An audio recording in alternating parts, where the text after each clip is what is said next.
Morning Maring! We are so early. It's 7 a.m. mga Maring. Today is my citizenship interview. So, combo interview siya ng removal of condition at saka ang aking citizenship interview. Dahil nag-apply ako early, before na ma-approve ang aking, while waiting sa removal of condition, yung 10 years green card, ay nag-apply din ako at the same time ng citizenship.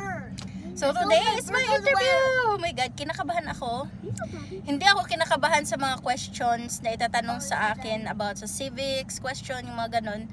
Kinakabahan ako sa sa form ko kasi may 4 na question ako na hindi na-answeran.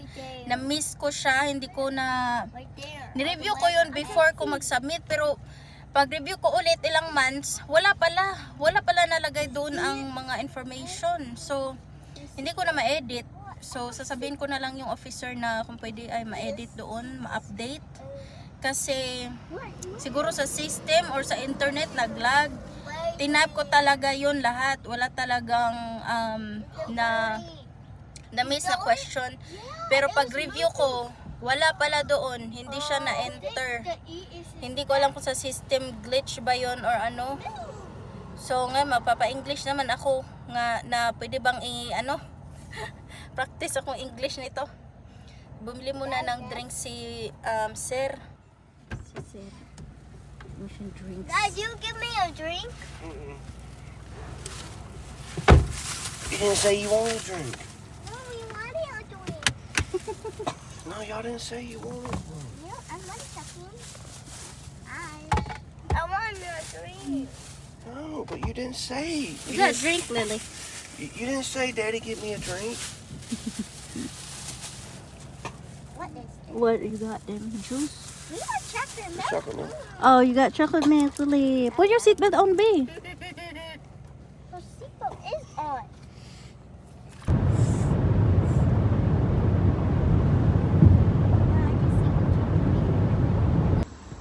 We're here mga Maring. Nandito tayo sa immigration office dito sa Atlanta.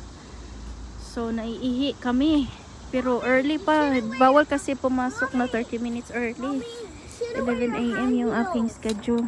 Should wear your high heels. I'll wear it later. So, nagbaon yung mga bata ng pagkain. Dinalhan ko ng rice. And we have our Because they have to process here. Yeah, that's why we just have to wait until we get in. So, just eat your food for now.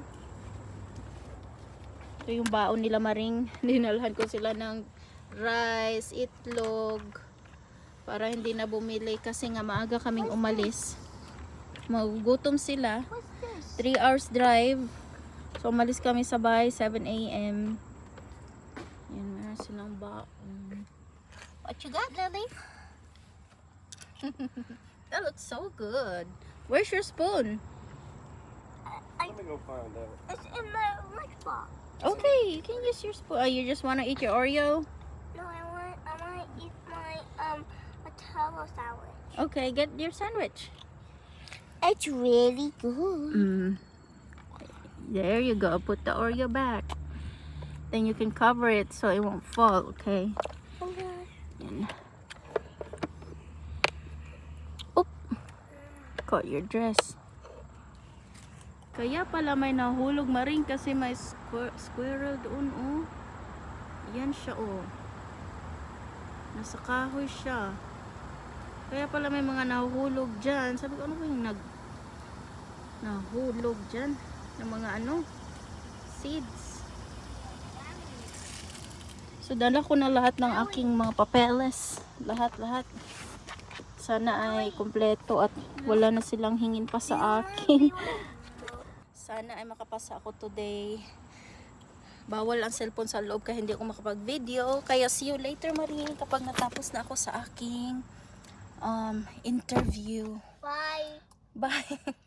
So, I passed mga Maring, pero yung oath of allegiance is mag-antay pa ako 2 to 3 weeks na masendan ako ng another appointment para sa aking naturalization ceremony.